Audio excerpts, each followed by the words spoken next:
Hello, dear students.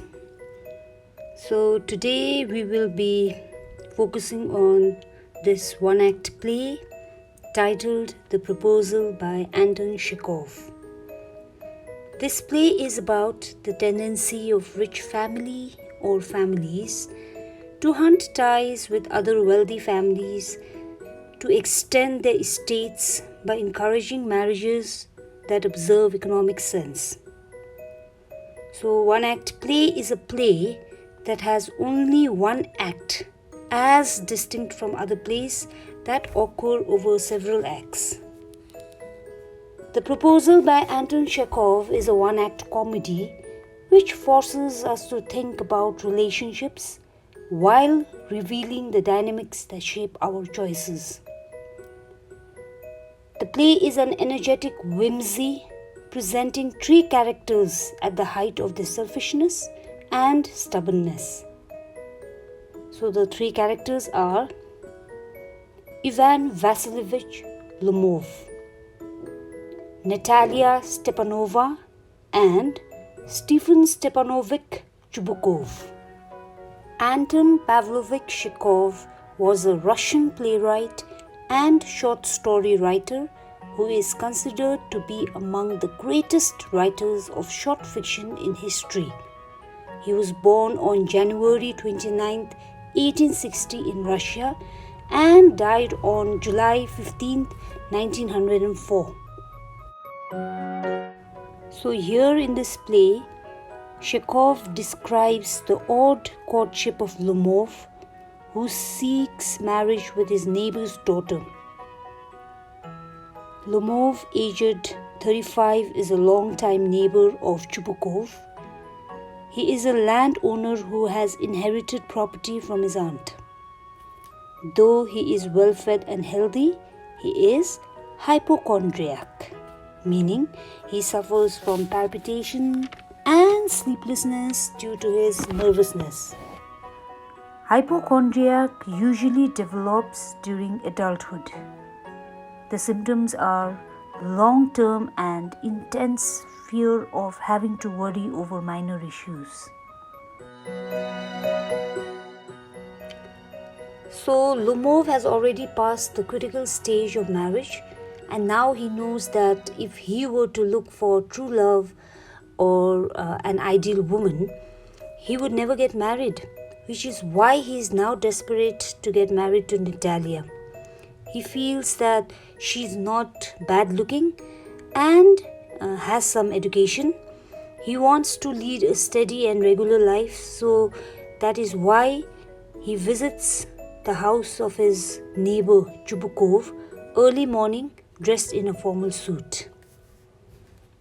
So wearing dress clothes and white gloves, he enters his neighbor's house and greets his friend Mr. Chubukov. Lomov seems nervous about something and Chubukov is puzzled to see his anxiety and his formal attire. So Chubukov has a daughter named Natalia who is 25 years of age but a spinster. On seeing Lomov, he greets him and addresses him as darling and my angel, but these are all hypocritical, and in reality he does not feel so. He then inquires the reason for Lomov's sudden visit, and Lomov tells Chubukov that he has come to ask him for a favor, though he feels he does not deserve it. Chubukov thinks that he has come to borrow money, and so he tells Lomov not to beat around the bush and come out straight. But Chubukov has already decided that if it is money that Lomov has come here for, then he will not give any to him.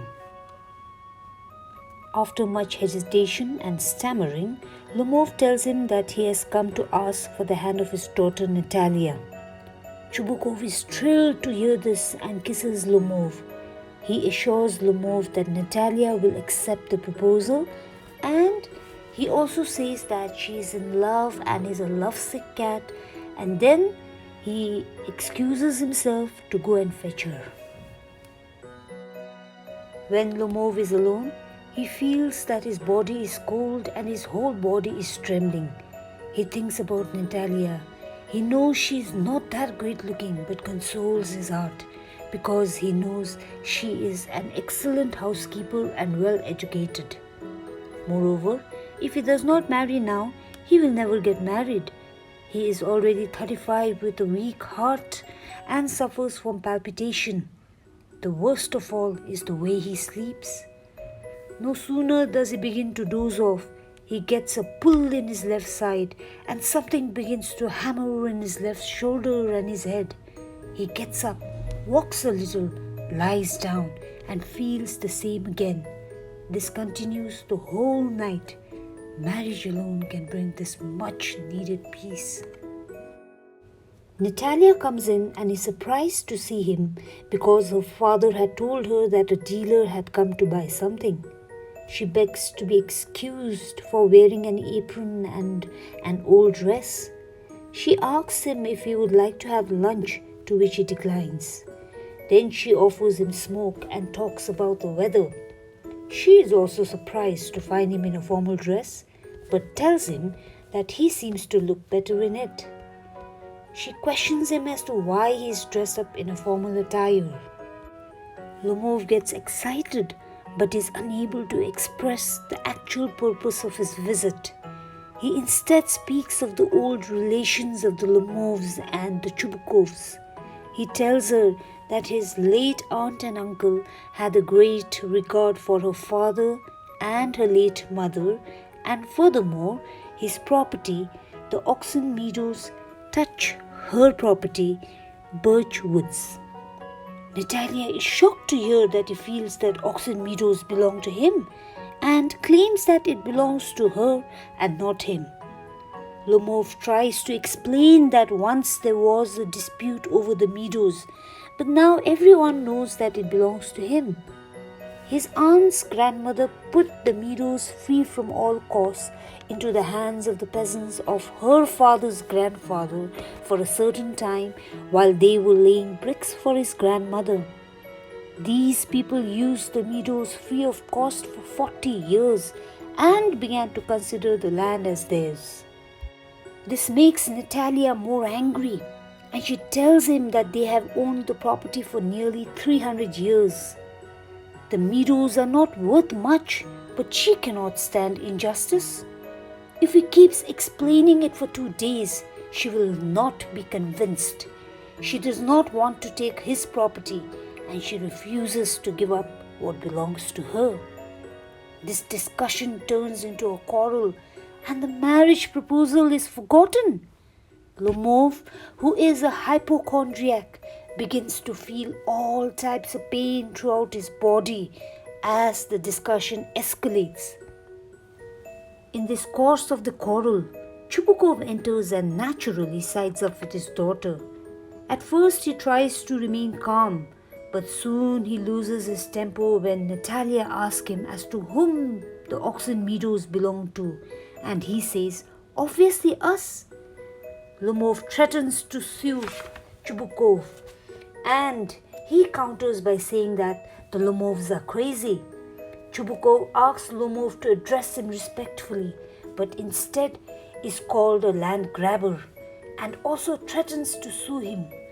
Chubukov retaliates by saying that he would rather give the land to peasants than to give Lomov. Lomov says that they have always been an honorable family, unlike the Chubukovs, whose uncle had been brought to trial for embezzlement. Chubukov then answers back saying that his grandfather was a drunkard and his aunt had eloped with an architect. Lomov then tells Chubukov that his mother was humpbacked. So in this way, they stooped down and dragged their ancestors in their foolish quarrel. Now in the midst of the quarrel, Lomov starts getting palpitation which becomes unbearable. His eyes are blurred, foot gets numb like as if he's dying, and so he takes his hat and staggers out of the room. Chubukov and Natalia hurl curses at him and warns him not to come back again. Once he is gone, Chubukov tells Natalia that this fool had the audacity to come and ask for her hand in marriage. When Natalia hears this, she is stunned and becomes hysterical about missing the chance to get married. She begins to weep and falls into the armchair. She blames her father and commands him to bring Lomov back. Chubukov feels embarrassed calling him back after all the dirty accusations that were hurled from both sides. But he swallows his pride and goes out to bring Lomov back. Lomov returns, but he is in a wretched state. Natalia feels sorry for him and admits that she was wrong and also that the oxen meadows belong to him. She suggests that they should talk about something else, wishing he would propose her now. However, the two of them digress into a conversation about whose dog is better, Lomov's guess or Natalia's squeezer. They compare their dogs on their looks, the food that they eat, their age, and everything just to prove that one's is better than the other. Now this topic develops into vitriolic name calling. Vitriolic here also means bitter name calling or malicious name calling. So Lomov hurls as many insults as he receives. However, it becomes unbearable for him and he faints into an armchair. Seeing him quiet and unmoving, Natalia thinks he is dead and once again becomes hysterical. She starts crying and requests her father to call the doctor. The poor father finds himself in a terrible situation and wants to shoot himself. In the meantime, Lomov comes to senses. Chubukov now does not want to take any chances by leaving them alone. He trusts Lomov's hands into his daughter's and gives them his blessings. Still somewhat dazed, Lomov agrees to marry Natalia. Chubukov forces them to kiss each other and accepts them as a couple now. Natalia and Lomov again start quarreling over their dogs. Natalia says, "Guess is worse than Squeezer." Lomov replies, he is better. Chubukov quickly shouts for champagne because he wants to celebrate the marriage and at the same time feels free by the burden of his daughter. Chubukov then ends the play on an equally exaggerated note saying, "And they lived happily ever after." So with this we come to the end of this lesson. It is entirely up to you to decide whether they lived happily ever after or not. And on that note, I bid you all goodbye for the day. Until we meet next time again, take care and do not forget, stay home, stay safe, stay positive.